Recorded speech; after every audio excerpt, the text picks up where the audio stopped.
One batch, two batch. Penny and dime, you know. Last year was a pretty good time for movies, right? Maybe not everything, especially comic book movies. We got some pretty great ones, we got some good ones, we got some stifling mediocrity, and some of them were utter shit. Yup, I'm pretty sure I didn't miss anything superhero related. Nope, not even the Netflix shit. Pretty sure I got all of them covered. Yup, nothing else to see. Nothing else. Yeah.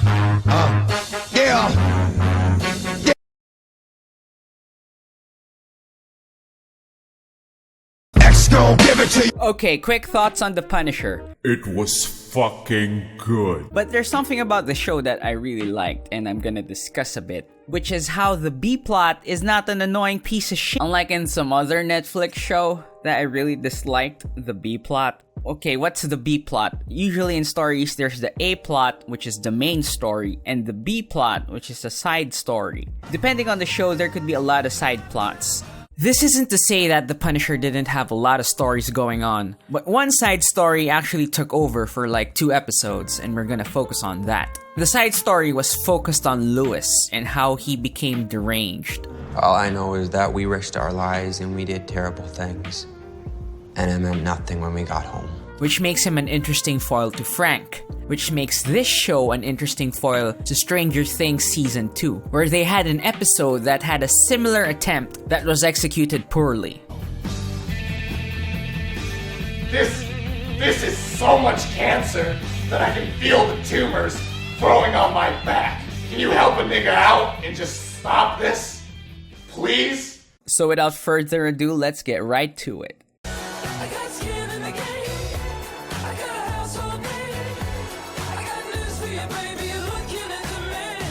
So what does The Punisher got that Stranger Things 2 don't? Well, the story doesn't need these plots if I'm being honest. Like, you could cut Lewis off the main plot and they could still figure out a way to write the story without him. Doesn't that freak you out? Not even a little bit? Holy shit. You could also find a way to write Eleven back in the story without having her go to Chicago. Eleven's husband's sense could just tingle and she'll go to Mike in any second. But the story was better told in Punisher because of the side story. It adds to the story, it doesn't take away from it. What does the Punisher add? It tackles gun control issues with Karen. Less guns, less death, that simple. This guy was using bombs, not guns. Could be some local hero with a handgun puts a cap in this guy's ass. You could even argue that the right to put a cap in his ass is part of the foundation that America was built upon. And we even got a Rashomon-style narrative in one of the episodes, which is interesting. Those men died, saving my life. Hell of a thing to know, Detective. All this, kind of thing, it's new to me. I'd never even held a gun before today. Move! We have to move!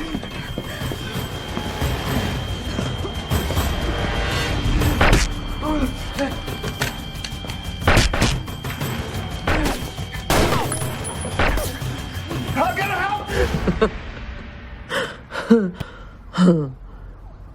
That's what he said? No, please, no. What did we get with Stranger Things 2? Oh, you stopped the climax of the show, so we could look at characters we don't give a fuck about. That's brilliant. By the way, I lied. It's the stupidest of fucking IT. It's really great when you show the characters only once for the whole season and then you suddenly expect us to give a fuck about them in the 7th episode and they take the spotlight. I'm really invested in these characters. Like Cockhead and what's her name? Random internet guy hit the nail on the head. I don't even care about those guys. They're like background character. When they're just characters you could just change for anyone, you have failed to engage your audience. What was great about The Punisher was that even though this was a side story that took over, you gave a fuck about Lewis. You see his problems. I should never have discharged Curtis. None of it, the heat, cold, sand, noise. 50 guys stinking up a dorm, it never kept me up. Never bothered me, I slept good. You see the people that were trying to use him. So when he becomes the villain, you feel bad. You see that this kid has fallen far from who he used to be.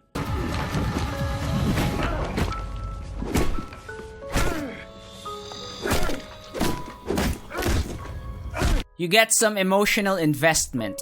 And the show also developed the other side characters, like Curtis, O'Connor, okay, maybe not so much O'Connor, and Lewis's dad. It all helps in building Lewis's character, so you're invested. Foreman couldn't do it his way. And he lost. The other guy, he changed up his game, found a way to win. You're smart. You're a good boy. You can do anything you set your mind to. Accomplish anything. And hey, even if you don't give a fuck about Lewis, you cold, heartless bastard. They tried, which is more than I could say for the other show. A common defense I get for 11 going to the subplot was that if she hadn't gone there, she wouldn't have learned to use her emotions to channel her power. Which I think personally is wrong. There is nothing that she couldn't figure out on her own. Like, remember the scene where she unleashed her powers for the first time because of the cat killing thing? Did somebody tell her, hey, move your neck to snap the other guy's neck? Nobody told her to do that shit. It's not a stretch to think that she could unleash more power at a certain crisis point. As this cat points out, the point is that the concept was hackneyed and derivative. She already knows everything she needed to. She knew her moral stance, she knew how to use her powers. The Punisher had plot happening, like Micro going to Madani despite Frank telling him not to. Madani and Frank figuring out who the traitor is. I'm gonna walk down those steps. You do what you gotta do. He's gonna shoot you!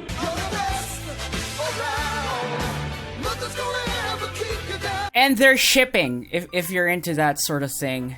I'm not okay. I'm not. Shut the fuck up. Okay, so I mentioned two things that are different from The Punisher and Stranger Things. But it's not like Stranger Things didn't do anything right. And I think there is one thing they did that I liked.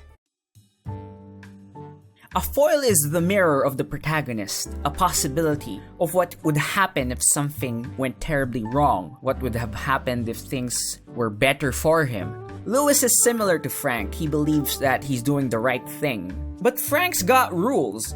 Frank won't kill anyone who's just doing his job, as part of law enforcement, unless he's crooked. He also won't mess with a Marine. You're a coward. You hide behind these goddamn bombs. You got a United States Marine here. A United States Marine. Unless he's crooked too. Lewis is just doing the expedient thing, for the sake of his war. I don't need a subscription.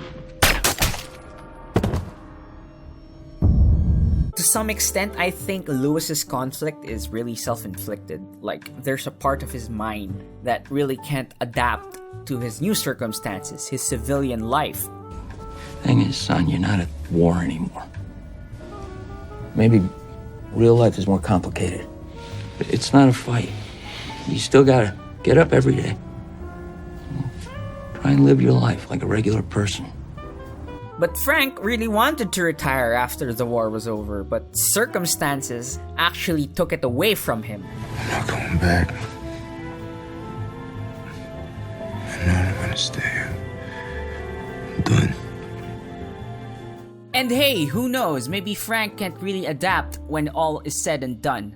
First time as long as I can remember, I don't have a war to fight. And I guess, if I'm gonna be honest, I'm scared. There are similarities between them, but what you could say definitively is that they are very different. Like 11 and 8. 11 would have been 8 if she was just, a ball of hatred. I kept my anger inside.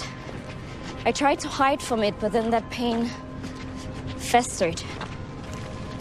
Festered? It spread until finally I confronted my pain. And I began to heal. Hateful 8. About that. Kali seems to be that edgy teenager who thinks she knows the world and figured it out, and she just named herself after a goddess of destruction. Unlike 11, who calls herself Jane. You know, a pretty normal name. I don't think 8 also has positive figures around her.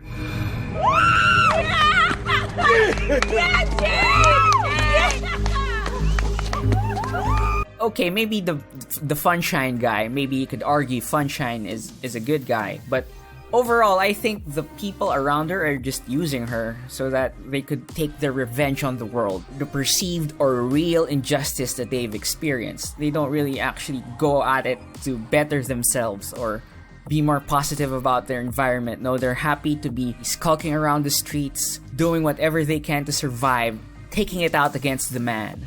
Unlike Jane, who has Hopper, who for all intents and purposes is her dad. Dinner first, then dessert. Always. And she's got friends who are actually looking out for her best interests, who just want the normal life for her. And her husbando. I am not into shipping, okay? And what really hammers it home is the scene at the end where 8 is looking at herself through a mirror, and then we cut to 11 at almost the exact same shot.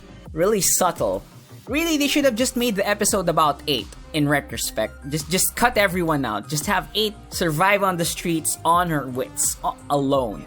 You're only in trouble if you get caught. Gotcha! I'm in trouble. And this time... Maybe give her an animal sidekick. Yeah, Cockhead would be fine here. Because if we just focus it on 8, we at least have one character that could be written well, which would make the episode more interesting. Because you could focus all your writing efforts on that character alone. And everyone else could just fuck off. Hire me, Netflix. That's it for now, guys. Thanks for watching, and I'll see you on the next one.